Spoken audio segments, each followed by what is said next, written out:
Hello, നമ്മുടെ പുതിയ വീഡിയോക്ക് എല്ലാവർക്കും സ്വാഗതം.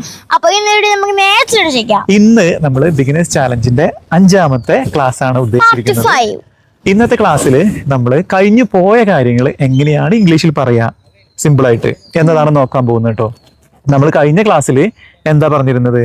നടക്കാൻ പോകുന്ന കാര്യങ്ങൾ അല്ലെ, വരാൻ പോകുന്ന കാര്യങ്ങൾ, അതായത് ഭാവി കാര്യങ്ങൾ എങ്ങനെയാണ് ഇംഗ്ലീഷിൽ പറയാന്നുള്ളത് വില്ല് ചേർത്ത് നമ്മൾ പറയാൻ പഠിച്ചിരുന്നു. അപ്പൊ അതെല്ലാവർക്കും മനസ്സിലായി എന്നുള്ളത് ഞങ്ങൾ വിശ്വസിക്കുകയാണ്. അപ്പൊ ഇന്ന് നമ്മൾ പറയാൻ പോകുന്നത് കഴിഞ്ഞു പോയ കാര്യങ്ങൾ അല്ലെ, അതെങ്ങനെ പറയാം എന്നതാണ് നോക്കുന്നത്. അപ്പൊ നമുക്ക് സമയം കളയാതെ നേരെ വീഡിയോയിലേക്ക് പോവാം. അപ്പൊ കഴിഞ്ഞ ക്ലാസ്സിൽ നമ്മൾ വില്ല് ചേർത്തിട്ട് വെർബിന്റെ 1ാമത്തെ രൂപം പറഞ്ഞുകൊണ്ട് ഭാവി കാര്യങ്ങൾ എങ്ങനെ പറയാന്നുള്ളത് പറഞ്ഞിരുന്നു അല്ലെ. മിൽക്കുട്ടി കുറച്ച് എക്സാമ്പിൾസ് പറഞ്ഞേ. ഞാൻ വായിക്കും അല്ലെ. I will write, ഞാൻ എഴുതും. ഇതൊക്കെ വരാൻ പോകുന്ന കാര്യം എന്നുള്ള രീതിയിലാണ് കേട്ടോ പറയുന്നത്, ഇന്ന് നടക്കുന്ന കാര്യമല്ല. അതായത് I will write tomorrow, I will read tomorrow, അല്ലെങ്കിൽ I will write in the evening, ഇങ്ങനെയൊക്കെ. അതായത് വരാനിരിക്കുന്ന ഒരു സമയം ചൂണ്ടിക്കാണിച്ചിട്ടായിരിക്കണം നമ്മൾ ഇതെല്ലാം പറയുന്നത് അല്ലെ. ഓക്കെ, അപ്പൊ ഇന്ന് നമ്മൾ പറയാൻ പോകുന്നത് കഴിഞ്ഞു പോയ കാര്യം. അതായത് ഇപ്പൊ പറഞ്ഞത് ഞാൻ വായിക്കും, ഞാൻ എഴുതും എന്നൊക്കെയാണ്. ഇനി ഞാൻ എഴുതി, ഞാൻ വായിച്ചു, അതായത് ചെയ്ത് കഴിഞ്ഞു. ആ ക്രിയ നമ്മൾ എങ്ങനെ പറയാന്നുള്ളതാണ് നമ്മൾ നോക്കുന്നത് കേട്ടോ. അപ്പൊ അതാദ്യം പറയുന്നതിന് മുൻപായിട്ട് നമ്മൾ വെർബിന്റെ 3 രൂപങ്ങൾ പറഞ്ഞിരുന്നു. അത് ഓർമ്മയുണ്ടോ? ഏതൊക്കെയാ? അതായത് വെർബിന് 3 രൂപങ്ങളുണ്ട്. ഏതെങ്കിലും ഒരു വെർബ് എടുക്കുകയാണെങ്കിൽ അതിന് V1, V2, V3 എന്നുള്ള 3 രൂപങ്ങളുണ്ട്. ഇത് നമ്മൾ കഴിഞ്ഞ ക്ലാസ്സിൽ പറഞ്ഞിരുന്നു. അപ്പോൾ അത് കഴിഞ്ഞ ക്ലാസ്സുകളൊക്കെ കാണാത്ത ആളുകൾ ജസ്റ്റ് ഒന്ന് വാച്ച് ചെയ്യട്ടോ. അതായത് ഏതെങ്കിലും ഒരു വെർബ് നമ്മൾ എടുക്കുക. ഇപ്പൊ ഗോ എന്നുള്ള വാക്ക് നമ്മൾ എടുത്തു, അതിന്റെ 3 രൂപങ്ങൾ V1, V2, V3 അതൊക്കെയാ ഗോ, വെന്റ്, ഗോണ്. ഇങ്ങനെ 3 രൂപങ്ങൾ ഉണ്ടാവും. ഇവിടെ നമ്മൾ കൺസിഡർ ചെയ്യുന്നത് വെർബിന്റെ 2ാമത്തെ രൂപമാണ് കേട്ടോ. അതായത് ഇപ്പൊ നമ്മൾ കഴിഞ്ഞു പോയ കാര്യങ്ങൾ പറയാൻ ഉദ്ദേശിക്കുന്ന സ്ഥലത്തെല്ലാം ഒന്നും ആലോചിക്കേണ്ട, ആരാണോ ചെയ്യുന്നത്, അയാൾ എന്താണോ ചെയ്യുന്നത്, ഈ 2 കാര്യമാണ് നമുക്ക് മെയിൻ ആയിട്ട് സ്പെസിഫൈ ചെയ്യേണ്ടത്. അവിടെ ചെയ്ത് കഴിഞ്ഞു, അയാൾ ആ സംഭവം ചെയ്ത് കഴിഞ്ഞു എന്നതാണ് ഉദ്ദേശിക്കുന്നത്. അപ്പൊ വെർബിന്റെ 2ാമത്തെ രൂപം മാത്രം പറഞ്ഞാൽ മതി, വേറൊന്നും പറയണ്ട. സിംഗുലർ പ്ലൂറൽ വ്യത്യാസമില്ല. വെർബിന്റെ വേറെയുള്ള ഒരു രൂപങ്ങളെ കുറിച്ച് ആലോചിച്ച് ടെൻഷൻ അടിക്കണ്ട. ഏതാണോ വെർബിന്റെ 2ാമത്തെ രൂപം അത് വെച്ചിട്ട് കാര്യം പറഞ്ഞാൽ ആ സംഭവം നമ്മൾ ചെയ്ത് കഴിഞ്ഞു എന്നാവും. ഉദാഹരണം പറയുമ്പോൾ മനസ്സിലാവും കേട്ടോ. ഓക്കെ, ഞാൻ ഇന്നലെ ഉറങ്ങി. എങ്ങനെ പറയും? I slept. കാരണം സ്ലീപ്പ് എന്നുള്ള വാക്കിന്റെ 2ാമത്തെ രൂപം സ്ലെപ്റ്റ് ആണ്. Sleep, slept. അപ്പൊ ഞാൻ ഇന്നലെ ഉറങ്ങി. ഫുള്ളായിട്ട് പറയൂ.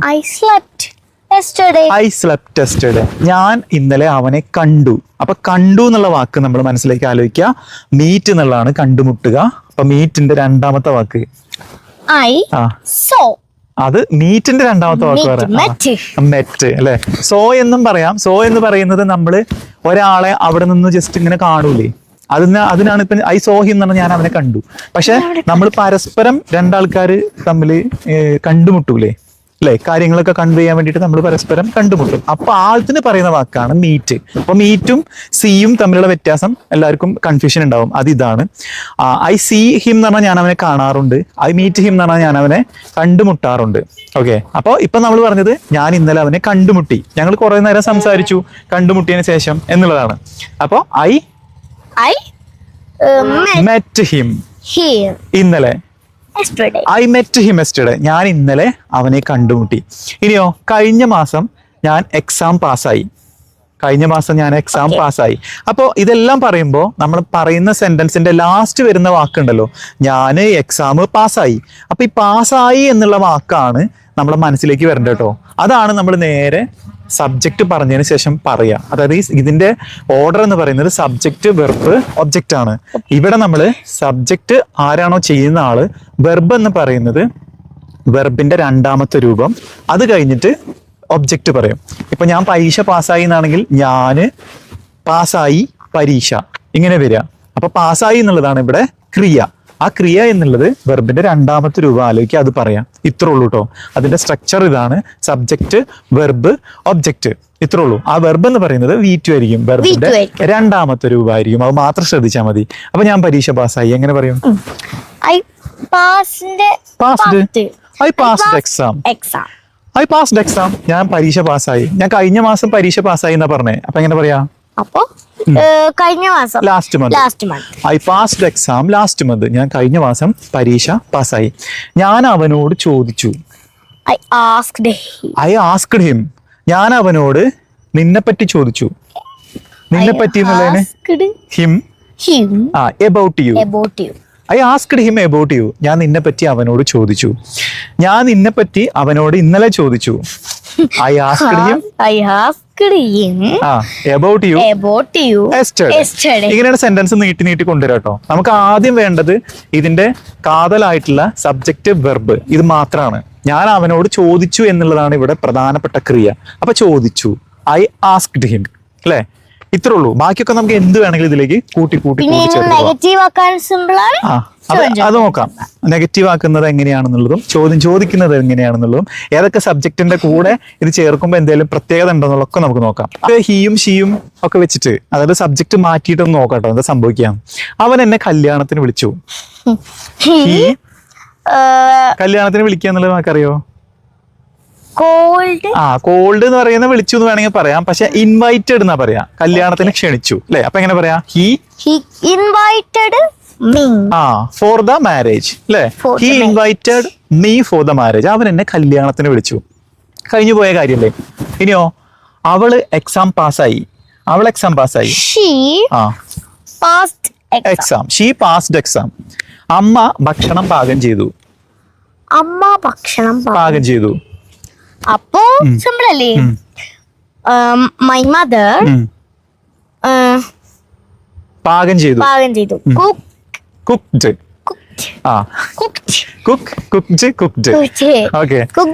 Cooked food. അപ്പൊ അമ്മ ഭക്ഷണം പാകം ചെയ്തു. മൈ മദർ കുക്ക്ഡ് ഫുഡ് അല്ലെ? അമ്മ ഭക്ഷണം അല്ലെങ്കിൽ എന്റെ അമ്മ ഭക്ഷണം പാകം ചെയ്തു. ഇതിലൊക്കെ നമ്മൾ പറഞ്ഞപ്പോ ഒന്നും ഒരു പ്രശ്നം വന്നില്ലല്ലോ. കാരണം സബ്ജക്റ്റ് എന്ന് പറയുന്നത് അവിടെ മാറിക്കൊണ്ടിരുന്നു. പക്ഷെ നമ്മൾ പറയുന്ന ക്രിയയ്ക്ക് ഒരു മാറ്റമില്ല. അവിടെ ഏതാണോ വെർബിന്റെ രണ്ടാമത്തെ രൂപം അതങ്ങ് ചേർക്കുക. ആരുടെ കൂടെ നമുക്ക് കണ്ണും പൂട്ടി ചേർക്കാം. ഓക്കെ, അപ്പൊ മനസ്സിലായല്ലോ? ഇങ്ങനെയാണ് സെന്റൻസ് മേക്ക് ചെയ്യുക. സബ്ജക്റ്റ്, വെർബിന്റെ രണ്ടാമത്തെ രൂപം, ഒബ്ജക്റ്റ്, പിന്നെ ടൈം. ഇത് ചേർത്തിട്ട് നിങ്ങൾക്ക് കഴിഞ്ഞു പോയ കാര്യങ്ങൾ ഏതും പറയാം. പക്ഷെ ഒറ്റ കാര്യമുള്ളൂ, കുറെ വെർബുകൾ നമ്മൾ കാണാപ്പാഠം പഠിക്കണം. കാരണം ആ വെർബുകൾ അറിഞ്ഞാൽ മാത്രമേ നമുക്ക് പറയാൻ പറ്റുള്ളൂ. അതെ അതെ അതെ. അപ്പൊ വെർബുകൾ നിങ്ങൾ മാക്സിമം ഓരോ ദിവസം ഒരു 5 വാക്യങ്ങൾ വെച്ചിട്ട് ജസ്റ്റ് ഒന്ന് ഓർത്തെടുത്ത് പറയാട്ടോ. കാരണം വെർബ് നമ്മളെ ക്ലാസ്സിൽ പറയുന്നത് വാക്കുകളൊക്കെ ചിലപ്പോൾ നമ്മൾ ഡെയിലി യൂസ് ചെയ്യുന്ന വാക്കുകൾ ഇങ്ങനെ അറിയാതെ വരും. പക്ഷെ നിങ്ങൾക്ക് കിട്ടാത്ത വാക്കുകളൊക്കെ നിങ്ങൾ എഴുതി വെച്ചിട്ട് ജസ്റ്റ് ഒന്ന് പഠിക്കുക. ഒരു ദിവസം ഒരു 5 വാക്ക് വെച്ച് പഠിച്ചാൽ മതി. ഓക്കെ. കാരണം എനിക്കൊക്കെ കിട്ടണം എന്നൊക്കെ ഉണ്ടെങ്കിൽ എത്ര കാലെടുക്കണം. ഞാൻ ഇങ്ങനെ റിപ്പീറ്റ് ചെയ്തോണ്ടിരിക്കും. അതെ അതെ. ഇനി നമുക്ക് നോക്കേണ്ടത് ഈ സെന്റൻസിനെ എങ്ങനെയാണ് നെഗറ്റീവ് ആക്കുക എന്നുള്ളതാണ്. നെഗറ്റീവ് ആക്കാൻ വളരെ സിമ്പിൾ ആണ്. പക്ഷെ നമുക്ക് വില്ലിന് നമുക്ക് അവിടെ വില്ല് എന്ന് പറയുന്നത് ഫ്യൂച്ചർ ടെൻസിൽ നമ്മൾ പറയുമ്പോൾ വില്ല് എന്ന് പറയുന്ന ഓക്സിലറി നമ്മൾ അവിടെ കണ്ടിരുന്നു പ്രത്യക്ഷത്തില്. ആ വില്ലിനെ എടുത്തിട്ട് നമ്മൾ നോട്ട് ഇട്ടിട്ടായിരുന്നു വോണ്ടാക്കിയത്. പക്ഷെ ഇവിടെ എന്താ പ്രത്യേകത എന്ന് വെച്ച് കഴിഞ്ഞാല് നമുക്ക് ഓക്സിലറിനെ കാണാൻ കഴിയില്ല. നമുക്ക് ഏതാണോ സെന്റൻസിലുള്ള ഓക്സിലറി ആ ഓക്സിലറിയുടെ കൂടെ മാത്രമേ നോട്ട് ഇടാൻ പാടുള്ളൂ. അത് നിങ്ങൾ പ്രത്യേകം ഓർത്ത് വെക്കുക. ഇപ്പൊ തന്നെ അത് മൈൻഡിൽ രജിസ്റ്റർ ചെയ്യുക. ഏതൊരു സെന്റൻസിലും ഓക്സിലറി വെർബ് എന്ന് പറയുന്ന വാക്കിന്റെ കൂടെ മാത്രമേ നോട്ട് ഇടാൻ പാടുള്ളൂ. അതായത് ആമ് ഈസ് ആറ്, was were, have has had, do does did എന്നൊക്കെ പറഞ്ഞാൽ കുറെ പോകും.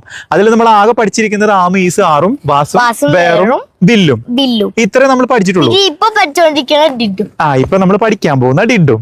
ഓക്കെ, അപ്പൊ ഇത്രയും വാക്കുകൾ നോക്കിയിട്ട് ഇതിന്റെ കൂടെ നോട്ട് ഇട്ട സെന്റൻസ് നെഗറ്റീവ് ആവും. ഇവിടെ നമ്മൾ ചെയ്യാൻ പോകുന്നത് ഡിഡ് എന്ന് പറയുന്ന ഒരു വാക്ക് ഈ പറയുന്ന വെർബിന്റെ ഉള്ളിൽ ഒളിഞ്ഞിടപ്പുണ്ട്.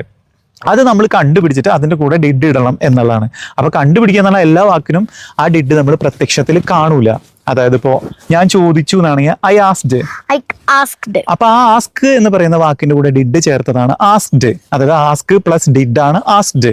കോൾഡ് എന്ന് പറയുന്ന വാക്ക് എന്ന് പറയുന്നത് കോൾ പ്ലസ് ഡിഡ് ആണ് കോൾഡ്. ഇനി ഈ എല്ലാ വാക്കിന്റെ കൂടെയും ഡിഡ് ഇല്ല. അതായത് ഇപ്പോ ഉറങ്ങുക എന്നുള്ള വാക്ക് സ്ലീപ്പാണ്. അതിന്റെ പാസ്റ്റ് എന്താണ്? സ്ലെപ്റ്റ് ആണ്. അപ്പോഴും നമ്മൾ മനസ്സിൽ ഓർക്കുക ആ സ്ലെപ്റ്റ് എന്ന് പറയുന്ന വാക്കിന്റെ ഉള്ളിൽ ഒരു ഡിഡ് ഉണ്ട്. അതായത് സ്ലീപ്പ് പ്ലസ് ഡിഡ് ആണ് സ്ലെപ്റ്റ്.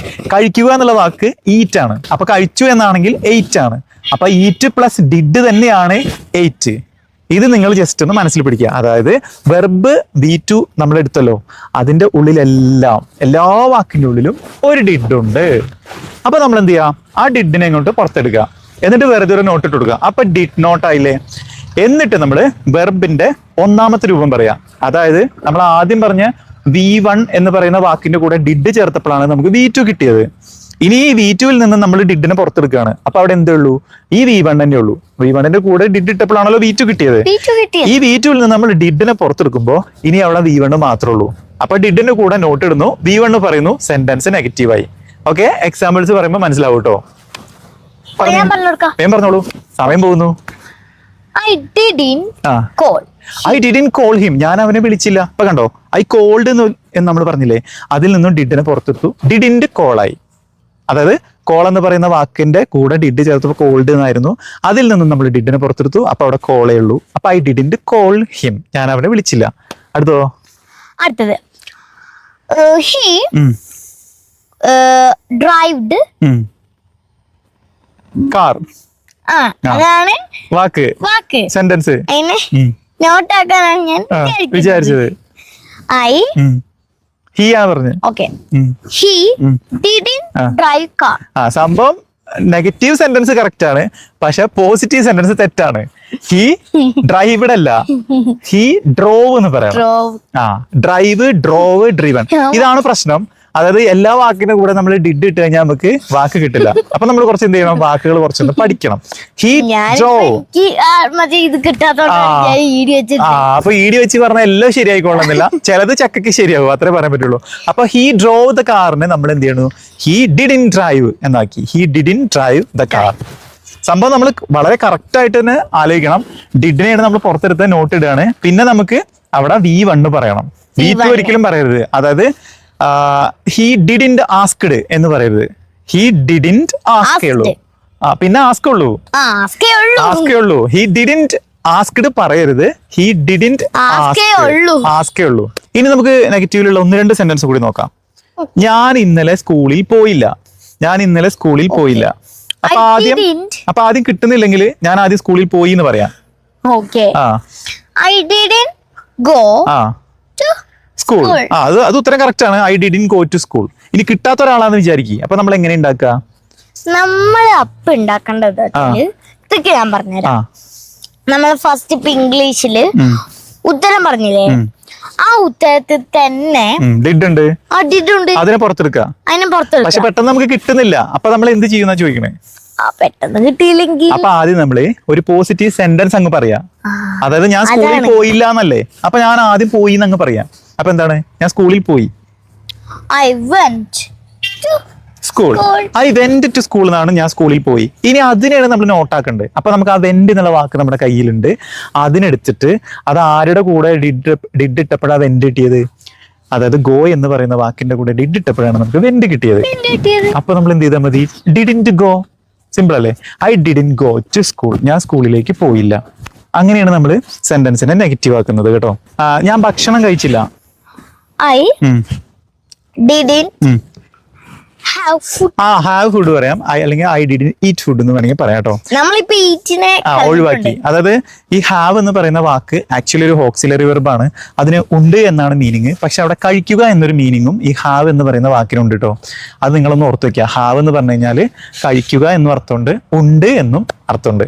ഓക്കെ, അപ്പൊ ഐ ഡിഡിന്റ് ഹാവ് ഫുഡ് എന്ന് പറയാം, അല്ലെങ്കിൽ ഐ ഡിഡിന്റ് ഈറ്റ് ഫുഡ് എന്ന് പറയാം അല്ലേ. ഇനിയോ, ഞാൻ പന്ത് കളിച്ചില്ല. ഞാൻ ഫുട്ബോൾ കളിച്ചില്ല. I didn't play football. ഇനിയോ, ഞാൻ ചെസ് കളിച്ചില്ല. I didn't play chess. ഇനി അവള് ഡാൻസ് കളിച്ചില്ല. She didn't dance. അത്രേ ഉള്ളൂ. She didn't dance അല്ലേ. ഇനിയോ, അവൻ ഉറങ്ങിയില്ല. He didn't sleep. അത്രേ ഉള്ളൂ കേട്ടോ.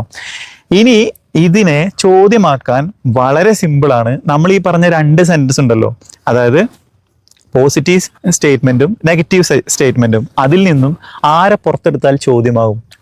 നിങ്ങൾ പറഞ്ഞേ. അതന്നെ, ഡിഡിനെ നമ്മൾ പുറത്തെടുക്കണം. അതായത് കഴിഞ്ഞ ക്ലാസ്സിൽ നമ്മൾ ചോദ്യമാക്കാൻ വേണ്ടിയിട്ട് വില്ലിനെയാണ് പുറത്തെടുത്തത്. ഇവിടെ നമ്മൾ ഓക്സിലറി വെർബ് ആയിട്ടുള്ള ഡിഡ് എന്ന് പറയുന്ന വാക്കിനെ നമ്മൾ പുറത്തോട്ട് എടുത്തു കഴിഞ്ഞാൽ അത് ചോദ്യമായിട്ട് മാറും. അതിൽ നിന്നും നിങ്ങൾക്ക് ഒരു ട്രിക്ക് മനസ്സിലായിട്ടുണ്ടാവും. ഏതൊരു സെന്റൻസിനെയും ചോദ്യമാക്കണമെങ്കിൽ അതിൽ ആരാണോ ഓക്സിലറി വെർബ് അതിനെ കണ്ടുപിടിച്ചിട്ട് അതിനെ സബ്ജക്റ്റിന്റെ മുന്നിലിട്ട് പറഞ്ഞു കഴിഞ്ഞാൽ സെന്റൻസ് ചോദ്യമായിട്ട് മാറും.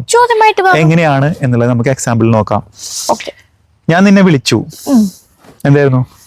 ഞാൻ വിളിച്ചു. I called you. ഞാൻ ചോദിക്കണം, ഞാൻ നിന്നെ വിളിച്ചോ അല്ലെങ്കിൽ നിങ്ങൾ എന്നെ വിളിച്ചോ? അപ്പൊ ഡിഡ് യു കോൾ മീ? നിങ്ങൾ എന്നെ വിളിച്ചോ? Did you call me?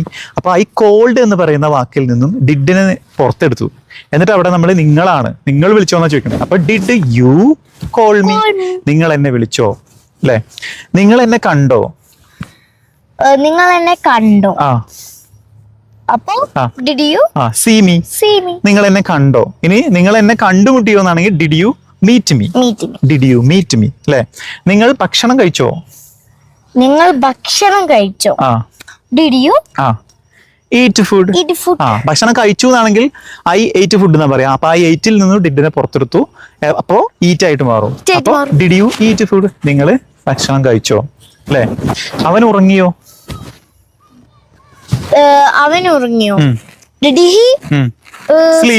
Did he sleep? അവൻ ഉറങ്ങിയോ അല്ലെ? അപ്പൊ മനസ്സിലായില്ലേ? ഡിഡ് വെച്ചിട്ട് നമ്മൾ കാര്യം പറഞ്ഞു കഴിഞ്ഞാൽ ചോദ്യമായിട്ട് മാറി. ഇനി നമുക്ക് നെഗറ്റീവ് ചോദ്യമാക്കണം. എങ്ങനെ ഉണ്ടാക്കും നെഗറ്റീവ് ചോദ്യം? സിമ്പിൾ. അതിന്റെ മലയാളം പറഞ്ഞാൽ മതിയോ? നിങ്ങൾ ഇന്നലെ എന്നെ വിളിച്ചില്ലേ? ചെയ്തില്ലേ? അപ്പൊ നമ്മൾ എങ്ങനെ പറയാ വെച്ചാല് ഡിഡിന്റെ വെച്ചിട്ടാണ്. ഡിഡിന്റെ വെച്ച് പറഞ്ഞാൽ മതി. അതായത് Didn't you call me? നിങ്ങൾ എന്നെ വിളിച്ചില്ലേ? അടുത്തോ? Didn't you dance? Dance. നിങ്ങൾ ഡാൻസ് ചെയ്തില്ലേ? Didn't you sleep? Didn't you sleep? നിങ്ങൾ ഉറങ്ങിയില്ലേ? എന്ത് നമുക്ക് പറയാം. സബ്ജക്റ്റ് നോക്കേണ്ട കാര്യമേ ഇല്ല. Didn't he, didn't she, didn't you, didn't they, didn't he, എന്ത് വേണമെങ്കിലും നിങ്ങൾക്ക് പറയാം. അത് കഴിഞ്ഞിട്ട് നേരെ വെർബ് അങ്ങ് പറഞ്ഞാൽ മതി. അതായത് didn't U dance, didn't he play. അതായത് ഇതിന്റെ കാതലായിട്ടുള്ള ഭാഗം നമ്മൾ എല്ലാ വീഡിയോയിലും പറഞ്ഞു. ഇതിന്റെ ഫസ്റ്റ് പോർഷൻ മാത്രമാണ്. അതായത് ഐ സ്ലെപ്റ്റ്, ഇതിൽ നിന്നും ഡിഡ് യു സ്ലീപ്പ്. ഈ ഇത്രയും ഭാഗം മാത്രമേ നോക്കേണ്ട കാര്യമുള്ളൂ. ബാക്കിയൊക്കെ നമുക്ക് അഡീഷണൽ ആയിട്ട് അങ്ങനെ ചേർത്ത് പോവാം. അപ്പൊ ഇംഗ്ലീഷിന്റെ പ്രത്യേകത ഇതാണ്. നമ്മൾ പറയുന്ന മലയാളത്തിൽ എന്താണോ അവസാനിക്കുന്ന സാധനം അതിനെടുത്തിട്ട് നടുക്കിട്ട് കഴിഞ്ഞാൽ സെന്റൻസ് നിങ്ങൾക്ക് എളുപ്പമുണ്ടാക്കാം. ഞാൻ ഇന്നലെ ഉറങ്ങി എന്ന് പറഞ്ഞാൽ അവസാനമാണ് ഞാൻ ഉറങ്ങി എന്ന് പറഞ്ഞത്. അപ്പോ ഐ സ്ലെപ്റ്റ് എസ്റ്റർഡേ, ഇങ്ങനെയാണ് സെന്റൻസ് വരിക. അത് മാത്രം ഒന്ന് ഓർത്തിരുന്നാൽ മതി. അത് മാത്രമല്ല ഗൈസ്, നമ്മള് മലയാളം സെന്റൻസ് ലോങ് ആവും. അതിനായിട്ട് നമ്മൾ ഉണ്ടാക്കി ലോങ് ആക്കേണ്ട ആവശ്യമൊന്നുമില്ല. ഇംഗ്ലീഷ് എന്ന് പറഞ്ഞാൽ വളരെ സിമ്പിൾ ആണ്. പെട്ടെന്ന് പറഞ്ഞിട്ട് നമ്മളിപ്പോ ഞാൻ ഡാൻസ് കളിച്ചു, ഐ ഡാൻസ്ഡ്, അത്രേ ഉള്ളൂ. മറ്റത് ഞാൻ ഡാൻസ് കളിച്ചു കുറച്ച് നീളം കൂടും. മറ്റത് ഐ ഡാൻസ്ഡ്, സിമ്പിൾ ആണ്. ഇത്രേ ഉണ്ടാവുള്ളൂ. ഓക്കെ, അപ്പോ നിങ്ങൾക്ക് വളരെ കൃത്യമായിട്ട് പാസ്റ്റ് ടെൻസ് മനസ്സിലായിട്ടുണ്ടാവും എന്നാണ് ഞാൻ പ്രതീക്ഷിക്കുന്നത്. കോമെന്റിൽ നിങ്ങൾ രേഖപ്പെടുത്താം.